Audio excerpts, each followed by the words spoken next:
Hello, it's always a pleasure to be with you on this platform. Now, Nigeria recently turned 61. Last week on this platform, we celebrated. We asked a lot of questions. One of them is, are we supposed to be where we are today? Or where exactly should we have been at 61? Different answers came up. And one or two things we picked. There was issue around patriotism. Now, is Elizabeth doing what we are all supposed to do to ensure that Nigeria is where it is supposed to be? It's a pertinent question.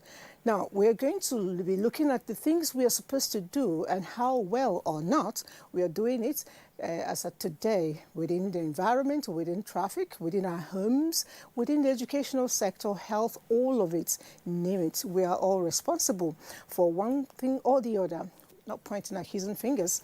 And if we're not able to get satisfaction, we will also prefer a solution as to how to ensure that we do the right things and get Nigeria where it is supposed to be.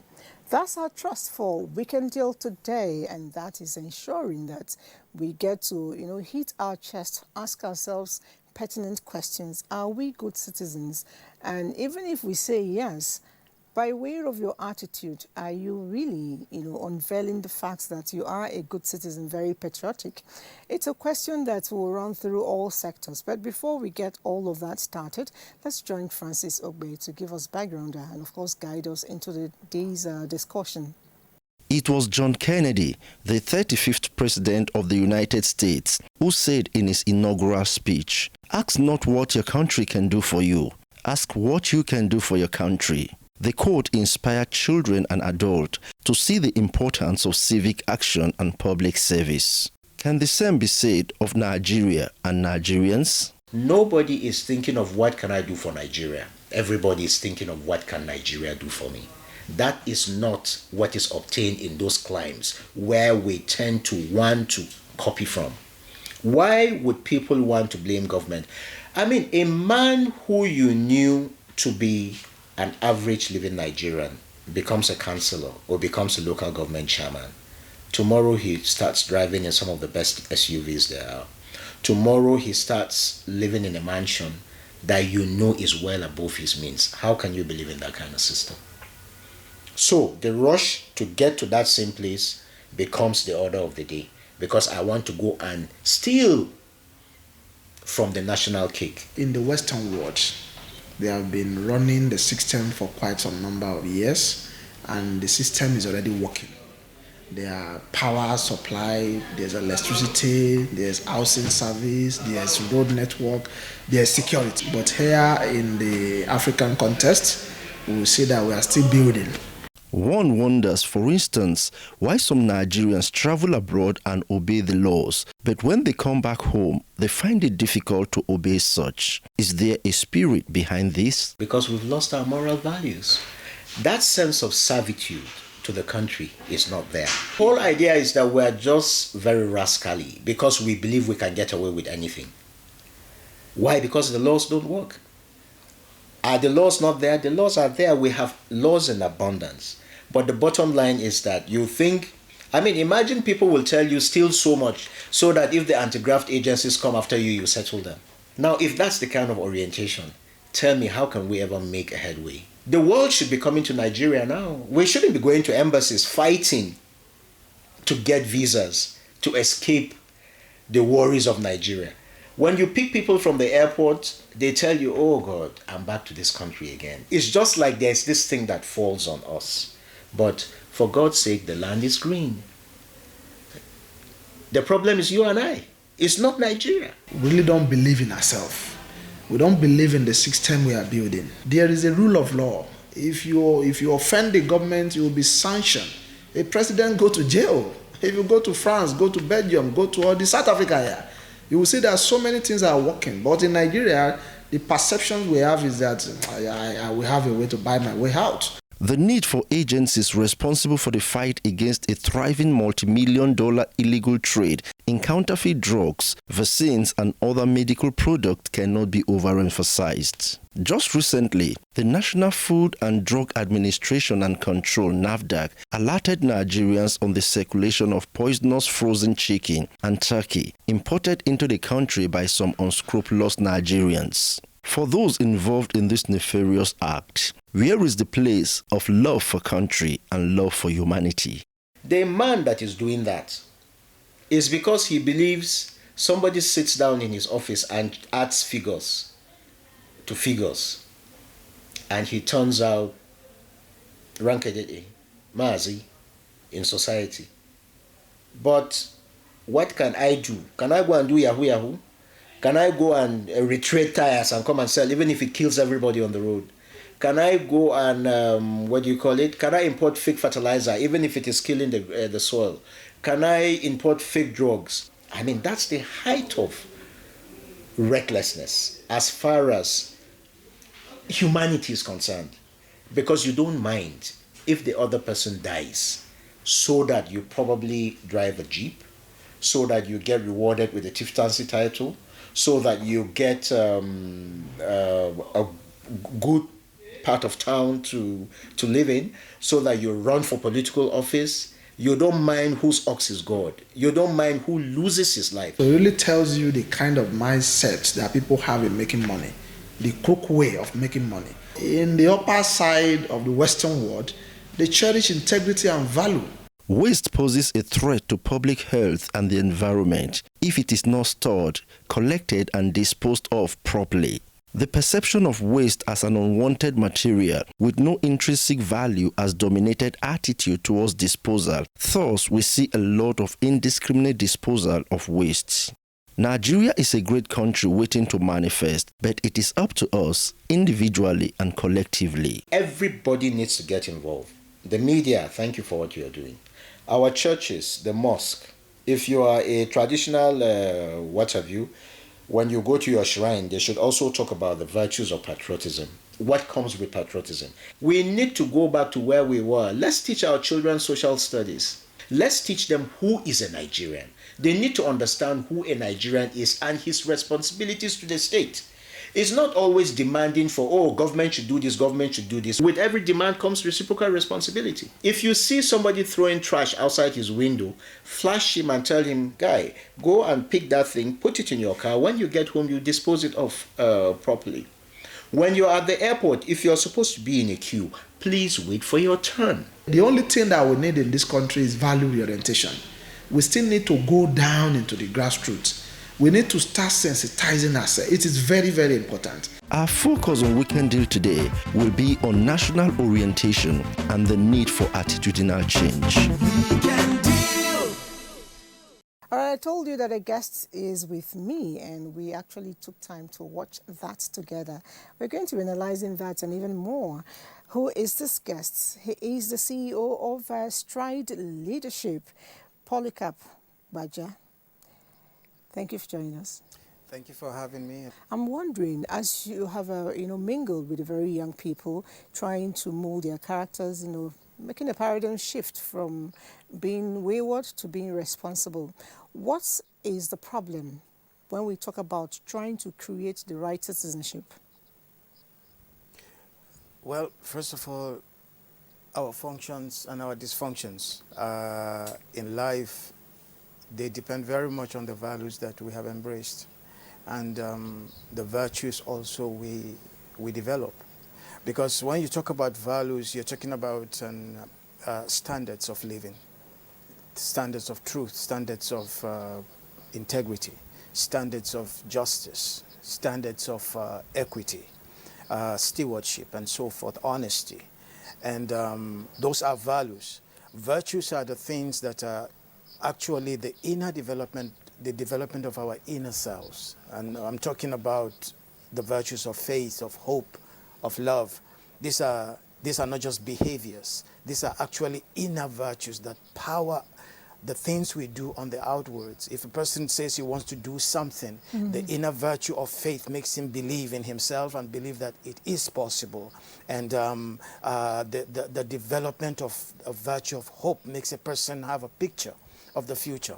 And of course, love, we know, has to do with caring for people, for life. And these developments, plus the embracing of the values that we have, they actually determine our functions and dysfunctions as people. What should be done really to ensure that there's more like militancy at home for parents who teach the wrong thing? Children don't do what they are told, they do what they see. And most of the times what you see in children, they are imitating exactly what they saw from home. The school is just the second place. The first place to learn our virtues are home. These are the things that form our habits, our cultures, our sense of right and wrong, our sense of responsibility. We learn it from home. The school actually helps to take to the next level. And finally, when you leave school, your place of work gives you, in quote, a uniform. So whether you are a civil servant or a policeman or a soldier or an engineer, those professions... Or a broadcaster, don't forget. Yes, okay, and a caster, you know, wherever you are, they give you a uniform. This is, you are finding expression, for instance, now of the person that is inside you, and you are finding expression as a broadcaster, as a media person. But you see, the values you learn from home inform on the way you respond and how you actually function as a professional as well. This is like the uniform, this is like the equipment given to you. But you know, what you learn from home begins to come out even in the dispensation of your duties and your profession. So yes, the little girl saw what the father was doing. Oh yes, she had learned from the school, because school and education teach us particular standards. And we rise up and we develop in those things. Of course, we see the contradictions between our cultures that we learn from home and what education offers us when we go to institutions. They should work together. And of course, in the end, whatever you learn from home and whatever you learn from the school, there's something called the law and the rule of law in a country that now takes all of these things in perspective, and you face consequences for your behavior, for your conduct, because that is a bigger or the biggest school, the school of the nation, the school of the community where you are. Nigerians will leave our shores and go outside and behave well because the rule of law works. But here, we come back, oh, it's good to be home. We're losing our ties and then dump something. What do we do to bring it back? The rule of law is where rules are made and precepts and standards are set. The law is the minimum requirement for citizens everywhere. And when something is said to be law, it means it is a minimum standard, whether it has to do with taxation, it has to do with behavior, it has to do with your conduct, it has to do with responsibilities. And so you see, where there is no rule of law, it results in anarchy. It's lawlessness. And we see a lot of that in our country.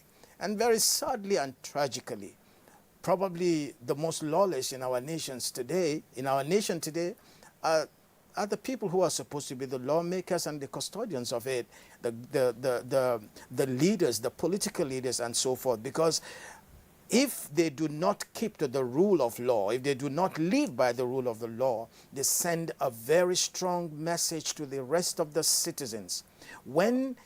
When you see a nation where there is no example of the respect of law and order, it trickles all the way down.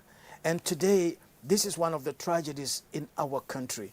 Now, without that, chaos happens, lawlessness happens. You spoke about things that had to do with laws and rules. We don't have a problem much with the rules. It has to do always with enforcement. People don't do what they ought. They do what they are supervised to do.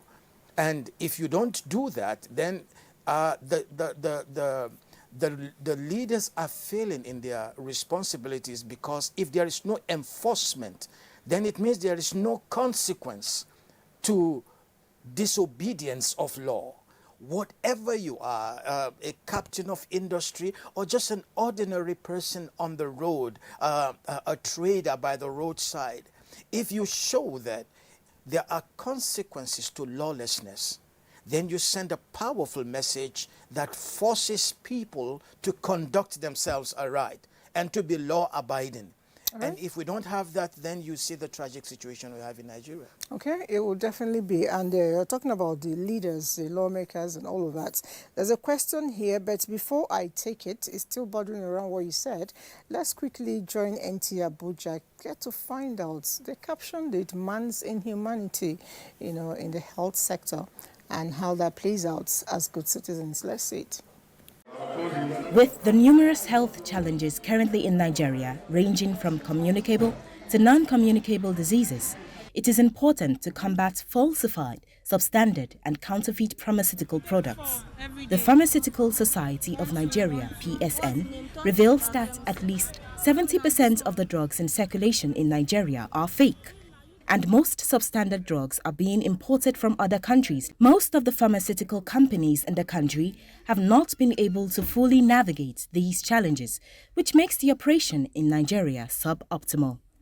One of the challenges we have is porous borders, okay, because you have a lot of our drug supply being dependent on importation, okay. Local production has been facing several challenges, of course, with electricity and several local challenges associated with manufacturing, so that we have leaned over the years heavily on importation. The people that fake, remember that their motivation is mostly money, okay? So they look at diseases that are either very frequent in occurrence.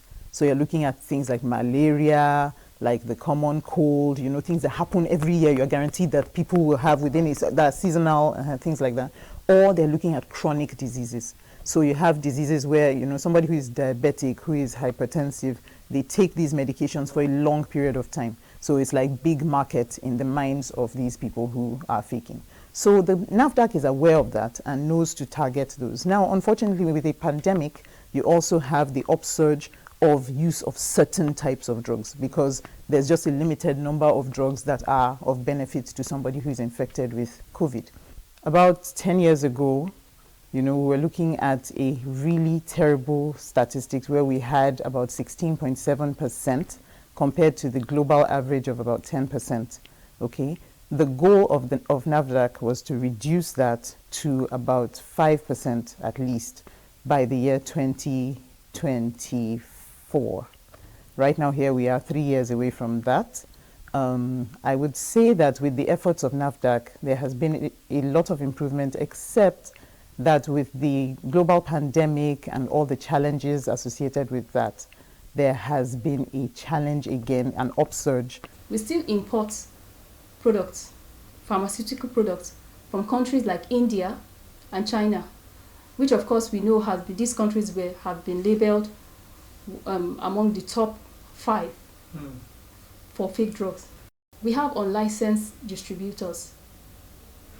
We have market hubs that market these products. And this especially in remote areas where they are non-educated, they just take what they are being given.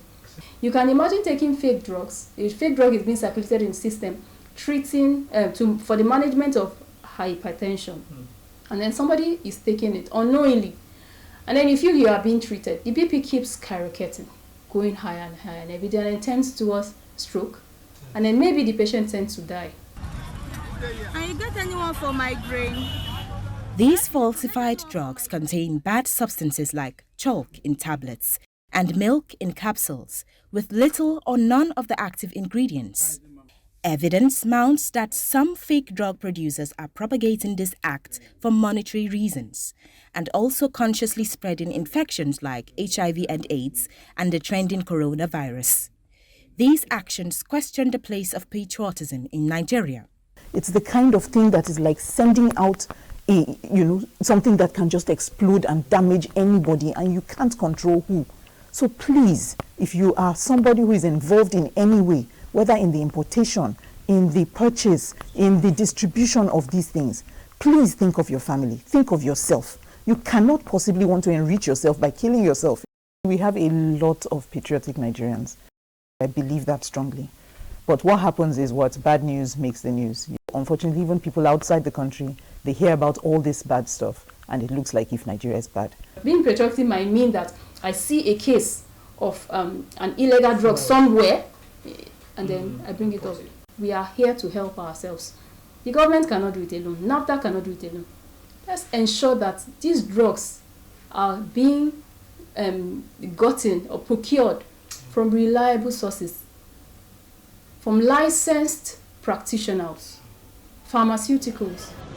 Despite these challenges, the revised National Health Promotion Policy 2019 is meant to empower the Nigerian populace with information and also timely actions to improving the health and well-being of the average Nigerian. All right, it's still weekend deal, and I still have my guest in the house, Polycarp Baja, and we're just trying to analyze what we were watching. And I at the point, I almost was going gaga. Why would somebody go out there, import fake drugs, bring it back here to sell it for profits, and you're not even sure your child is in a boarding house, your child could just consume that? It's like going to the market and throwing stone. Your mother, your sister, your wife, anybody could have been there. I'm not trying to say it's all men that import these drugs anyway. But what's the rationale behind this? You see, first of all, it goes back again to the matter of values. A person brings fake drugs because he has to make money by all means. And so he does it. There are no, that's his standard. That is his level of living. So the issue of anybody that is a beloved of his, a loved one or a friend, being suffering the consequences of his action does not even arise. This is where there is a balance between misbehavior and the rule of law. You talk about things like drugs. Of course, I cannot but remember, the late Dora Akunyili. She showed us the power of one. What one person, the difference one person could make, because she went there with a certain standard, with certain values, which have been consistent from the time she was a very young person. Mm-hmm. And she continued with that. She was given an opportunity. She was not even the minister. She was the director of NAFTA. She was a DG. And everything before her, there was nothing like what she did. But she came with values on the inside, and the values she had inside manifested in the discharge of her duties outside. And you saw what she did. She saved Nigerians. She took on the whole cabals of the drug scenery, and she made a difference as a woman. Was she threatened? Yes, she was threatened. Mm-hmm. Was she attacked? Yes, she was attacked. Definitely. But she stood firmly to do and to make a difference. And not just her.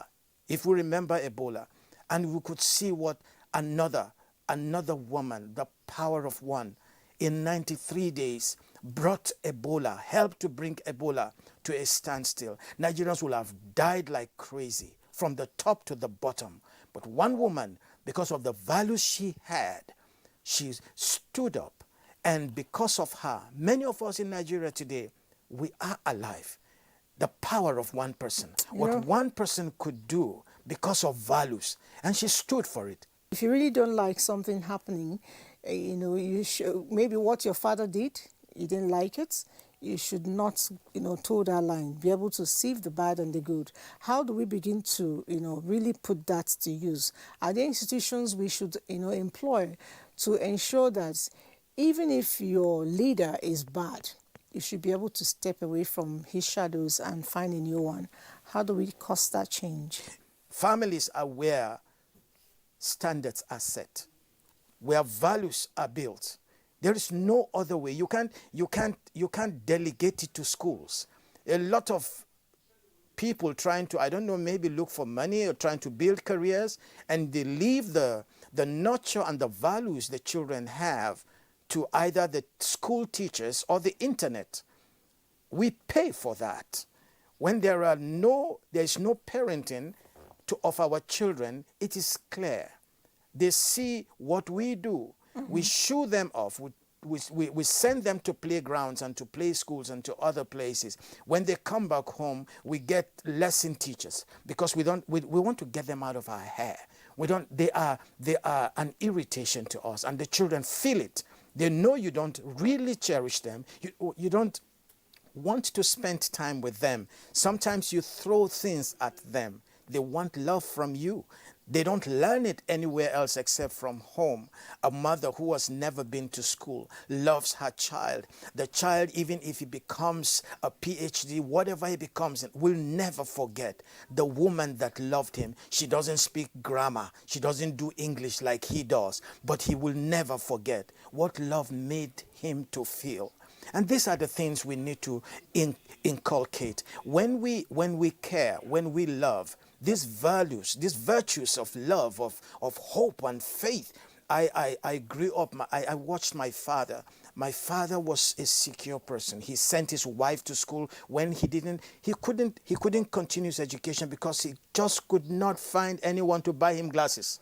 So just before he graduated from teacher school in Kogoro, he had to drop out and start working. So he sent his wife. Pushed his wife, and my Wow. wife, my mother became a graduate, and he was so comfortable. He comes back home with his tie, and he pushes the tie back and makes us the meanest ogbono soup. He cooked better than my mom in all things, you know.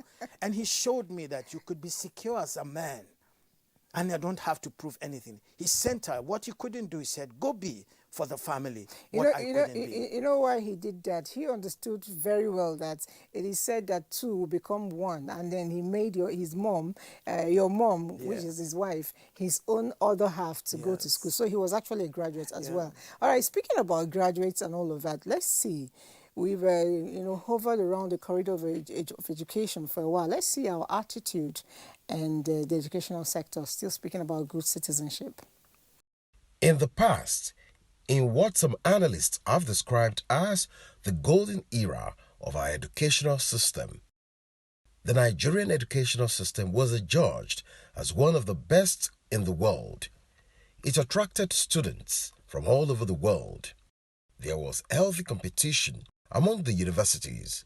Ahmadu Bello University, Zaria, in the north, University of Ibadan in the southwest, and University of Nigeria, Nsukka, in the east, were considered as centers of excellence, parading some of the best minds in the academia.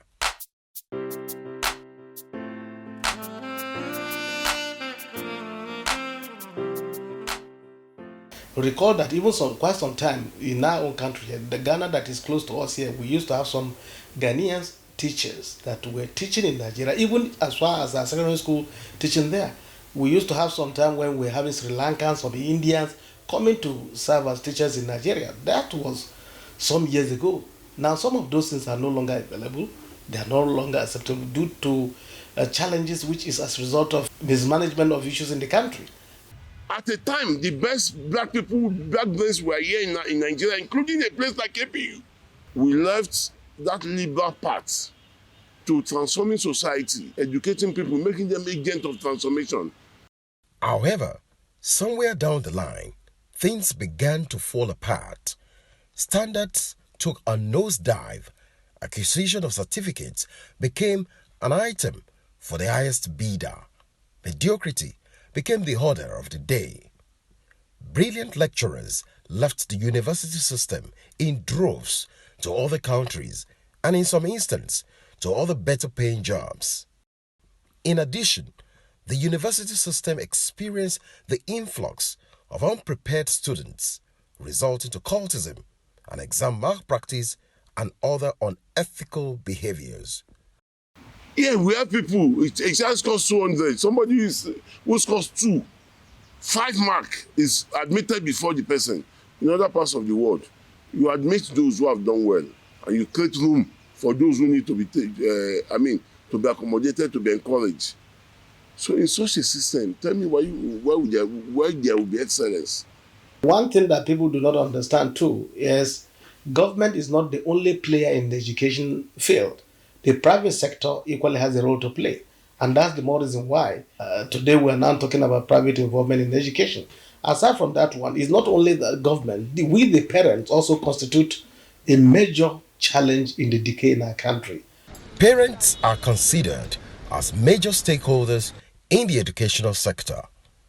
Rather than inculcating the right values in their children, it has been observed that some parents, in their quest for acquisition or certificates for their children, throw caution to the wind. They engage mercenaries to write exams for their children and in some instances bribe their way through the system to give undue advantage to their wards. The parents, no doubt about it, have contributed to the decay. Our value system, our integrity and honor has been reduced to a level that the role that the parent play today is not fair.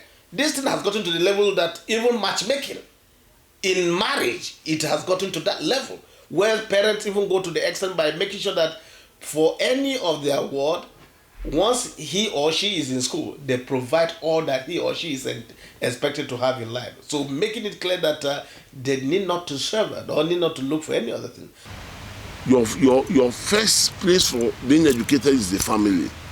But if the family values norms has been destroyed, if those who are your father, your mother are thieves who steal what should be used to make society better, what values are they going to project to you? That is where we are today. It is not accident that in Africa, when people want to marry, they just don't see themselves in a club and go to a registry. A marriage in Africa is the union of two families. That is why back in the days, people would go and investigate both the groom and the bride. Say they even as far as going out petty as if they have any disease. Just to know that, and then they ask if they are criminals in those families. Because they know it's a union of two families. Today, who cares about that? In fact, the more criminal you are, the more likely you get a better wife or a better husband. Education is the bedrock to the development of any society. Hence, the need for all hands to be on deck to pull the sector from the brink.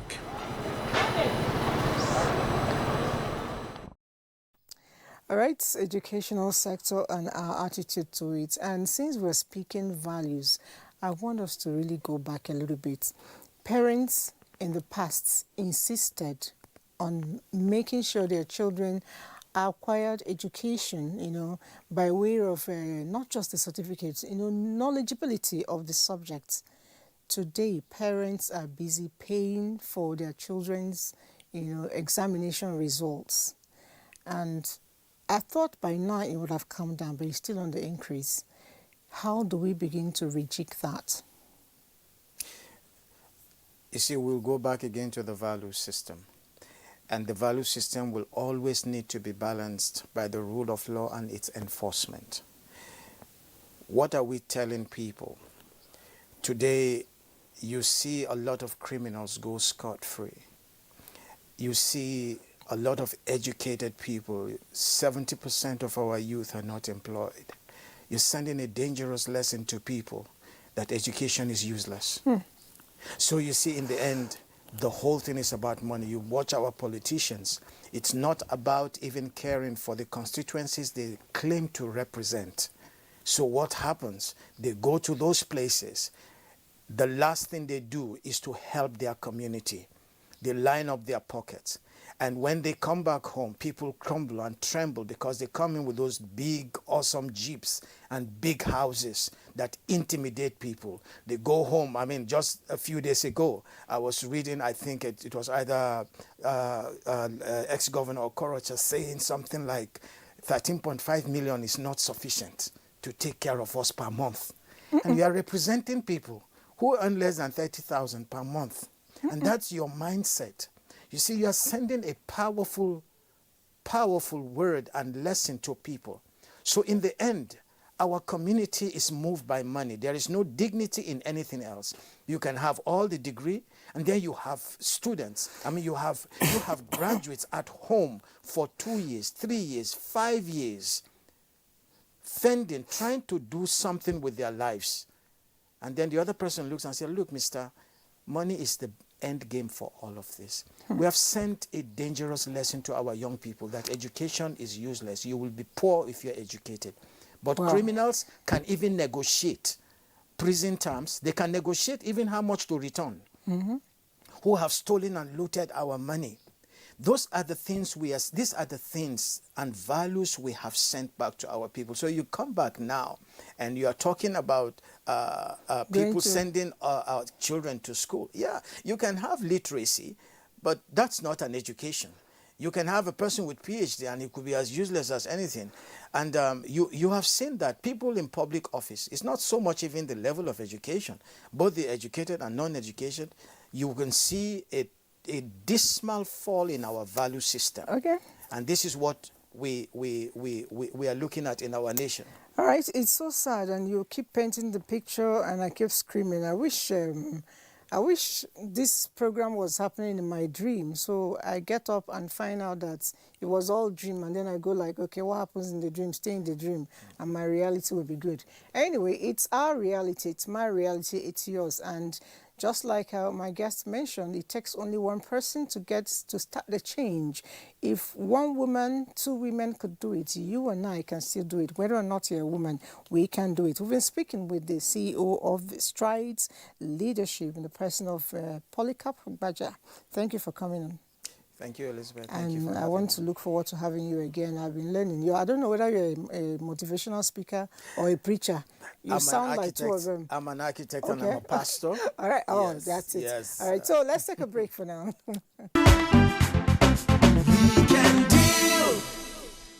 All right, Weekend Deal is still on, and I have a guest with me. But before I get to, show him to you and begin the conversation, I need us to look at something. He'll be speaking about it, intensely when we return.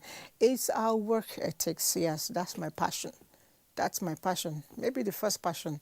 A lot of times we're quick to blame our supervisors. Are we doing our own bit? And Onobu did a good job. Let's see this. A man's bond is not just his words alone, but his attitude towards certain things when he's alone and not being monitored. Over the years, the attitude of Nigerians to work in the private and public sectors of the economy has dwindled drastically. What could be the cause? There is this balance that we are lacking in workplace. There's a lot of, most especially in the public sector, some of them sort of do not want to separate personal conducts with the expected conduct in the workplace. For instance, as an employee, you are not expected during the official hours to be trading.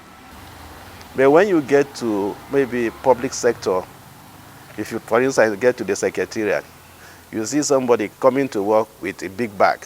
What is having there are items of trade.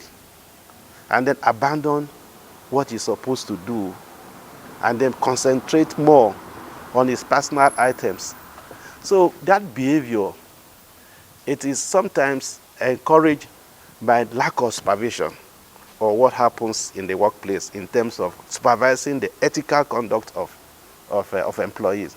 There are so many things that could make Nigerians feel less charged up to give their 100%. But should it continue? Not only does it affect their performance, growth, and capabilities, it destroys the foundation that the founding fathers of this great nation has built for many years. Patriotism, honesty, sincerity, and more importantly, hard work. Your job role is also cascaded from another person's job role. A messenger that failed to carry a document to a place has delayed the job that he's supposed to do, that if he's not there to pass the job, he has delayed my time of delivery. And it tells on my appraisal at the end of the day. If I'm conscious of this, I will not allow the messenger to come at any time he likes and go anytime he likes. Appraisal must be seen to be fair, based on your attitude. Because appraisal is like assessment of a staff. Periodically, some organizations, they can even do it monthly. in some organizations quarterly, in some organizations half-yearly, in some organizations full 12 months. Appraisers are supposed to speak the conduct of the staff without being biased, because that is when you begin to establish integrity of the staff.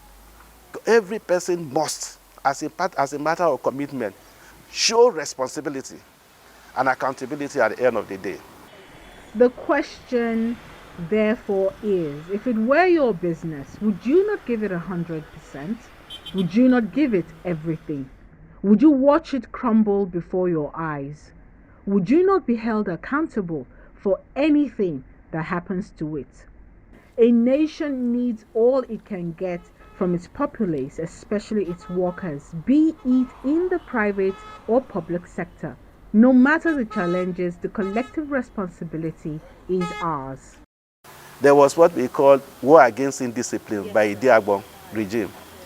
It made people to come straight. You know that if you get to work, you are either sacked immediately or you are punished. The war against indiscipline brought discipline to the whole public, including human beings that are selling in the market. As long as there's no punishment, there will be no correction. I pledge to Nigeria, my country, to be faithful, loyal, and honest, to serve Nigeria with all my strength, are not just mere preconceived words. They hold truth to power. Nigerians must imbibe.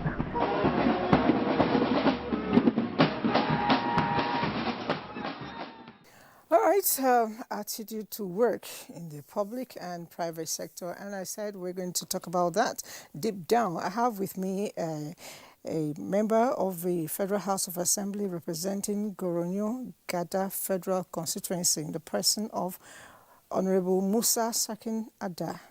Thank you for joining us, sir. Thank you. And I'm particularly happy that you're here. And behind camera, I was actually agitated when this came up, and I said, why would people, treat government things, including government time, as if it were nothing? And we are quick to point accusing fingers, to government when things are not well done. Thank you very much. You see, in moments like this, somebody find it difficult from where to start. At every forum, private and public discussions, complaints of malfunction of government sectors, of public institutions are always on top of the table. When you are seated with your friends, your colleagues, your peer groups, people are always complaining of degeneration of attitudes, honestly, among individuals and groups, regardless of ethnicity, regardless of religion, regardless of political bias, regardless of anything. It's a collective systemic failure that has happened in our society. When you find somebody ranting, shouting that the politicians have failed, the civil servants have failed, if you ask what is he, he's a business person.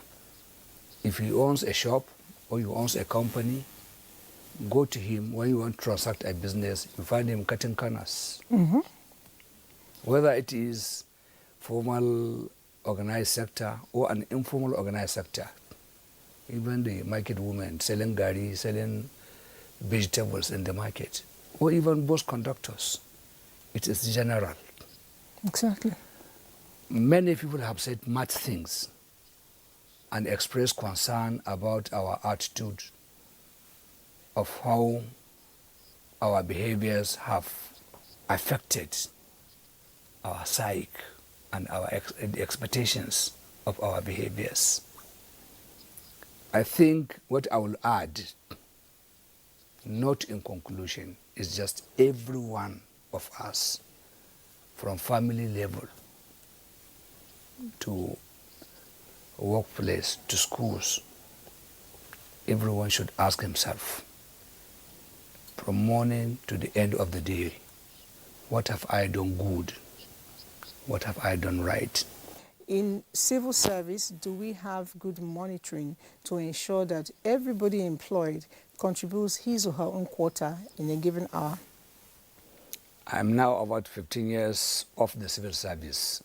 I don't know what obtains there, but I am seeing when I have any engagement to follow what belongs to me, maybe a right or a privilege as a Nigerian or even as a legislator.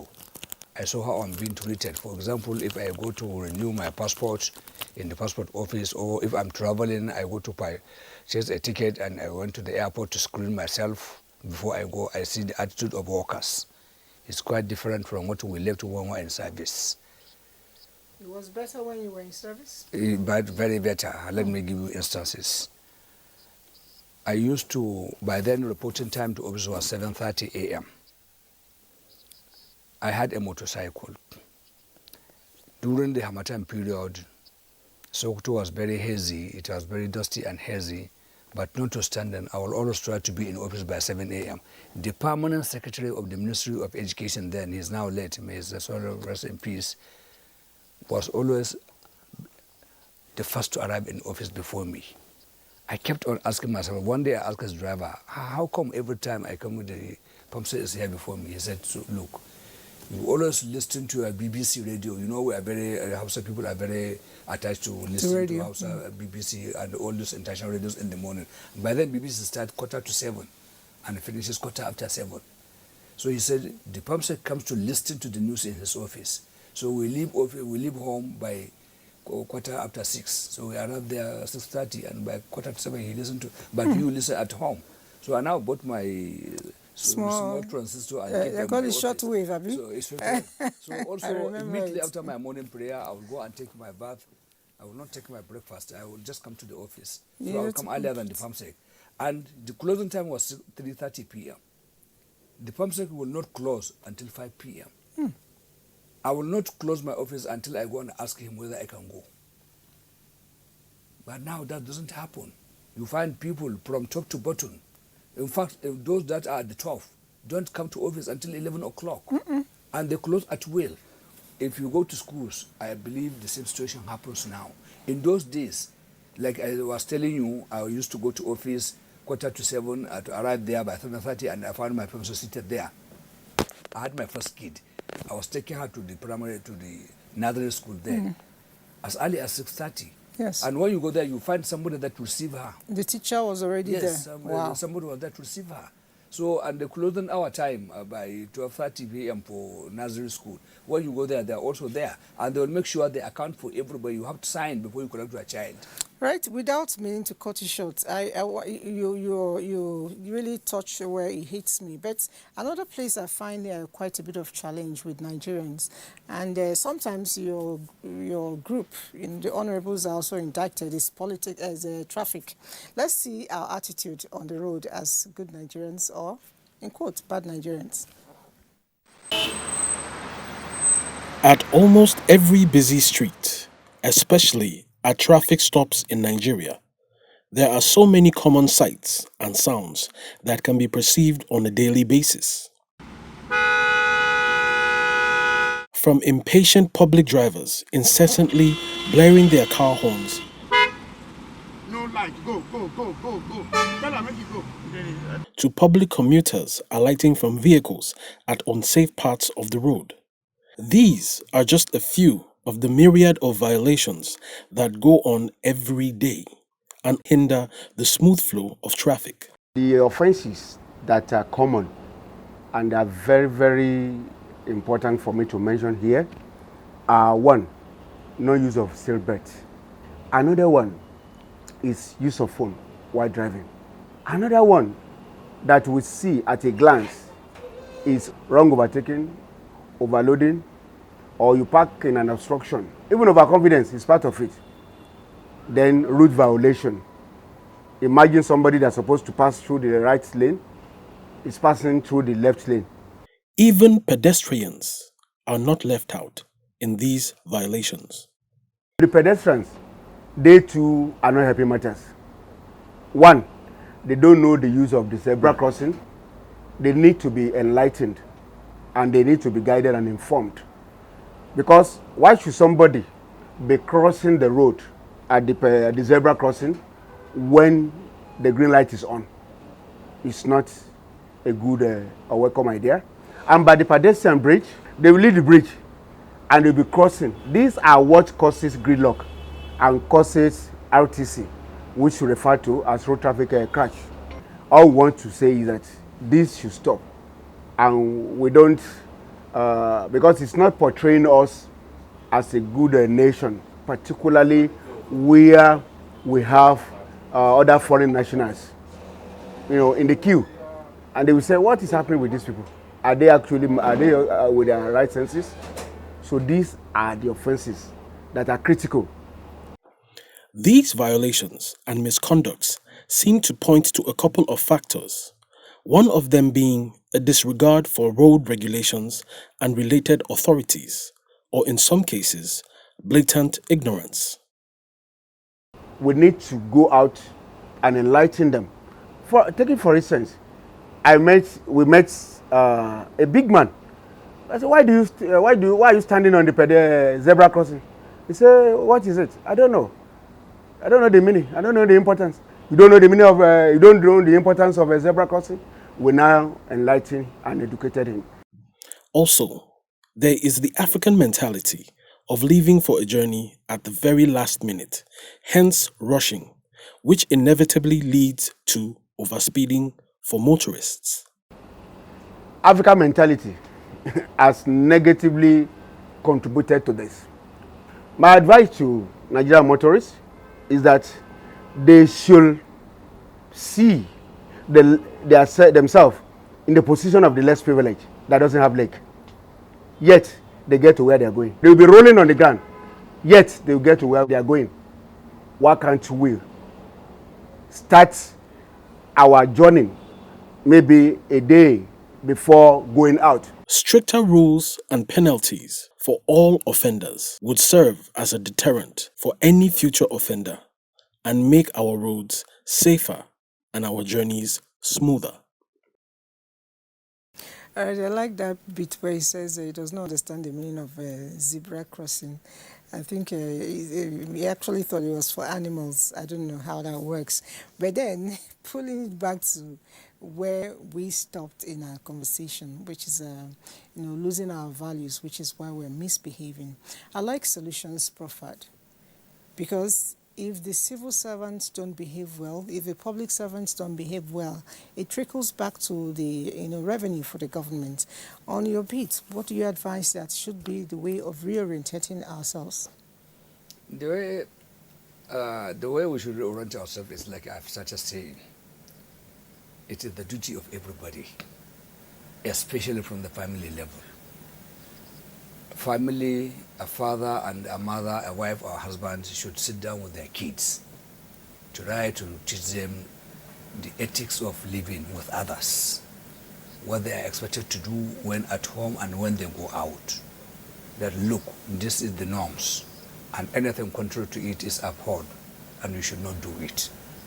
We shall inculcate that from our children first. Then the schools also, there are morals in the schools that we are all taught when growing up. Now most of those have been abandoned. For example, in those days there were capital punishment. A teacher can lash you if you misbehave in the class, or if you talk much, make noise. Even a mentor can lash you or can report you to a teacher. Now all those are stopped. And I'm not saying capital punishment is the best way of bringing up a child. We should have better ways, but the most important is to inculcate from the family level. Yes, some families are trying, but the most important, the ugly part of it is the overall situation is showing that there is a failure of family system in this country. Because the behavior of everybody is a reflection of what you grew up with from home. Nobody will just pick up something on the street. So we need to do that. Then coming to adults like us, like I said, everybody, whatever you do, as a politician, elected or appointed, as a government public servant who is being paid from public funds, or even as a business person who is marketing his products or selling his services to people, you should try to be honest and do what you are supposed to do as at when do. For example, now, we are not taking advantage of technology even to improve on our misconducts. In the airport, you are allowed to buy your ticket online, but you are not allowed to check in online on both international and local flights in Nigeria. All other countries you go, you buy your ticket, you also check in yourself from the comfort of your home, or even when you are in your car transiting to the airport. You just go there, you show your boarding pass on your any application you have, or you print it at home and you go there and you go through. But here in Nigeria, until now, you find people queuing to go and obtain a boarding pass, both international and domestic flights. Let me finish, please. And the worst part of it is that the, what you call aberos, or the hawkers, the touts, are still in the airport. You have to employ a service of a tout for you to be able to travel. Because if, like the person there in the roadside said, African mentality, most of us don't want to go to the airport to wait for 1 or 2 hours before our flight. So we always want to go to the last minute. So you have to call a tout. All of us have permanent touts in our phones that you call, go and get my boarding pass. He will go there and collect your boarding pass. All right, sir. Because if you go there by yourself, you take long queue, and sometimes you even miss your flight. And when you miss your flight, you have charges. But when you come on time and the flight is delayed, there is no sanction on the and if you talk too much, you actually arrested. So all these are things that we should now talk about. All right, that's part of what we must address, and I'm very happy you mentioned all of that because it is pertinent we correct it. And so we've been speaking with the honourable member representing Gorion Gada Federal Constituency in Sokoto, and he is Honourable Musa Sakin Ada. Thank you so much, sir. Let me say one thing. Just give me 1 minute. A lot of aspersions are being casted on public servants. Let the general public understand it's the duty of everybody to be honest and to do what he's supposed to do at a time. For example, now you hear all braha on the members of National Assembly that we are collecting this and that. I'm not here to defend that, but people should go and investigate, especially constituency project. All right. Constituency project is a project allocated for us or budgeted for our constituencies in our budget. We do not award the contract. We will be investigating. All right, God bless Nigeria. And that's where we say it is a wrap. Join us again tomorrow for a continuation. Be good citizens. Bye.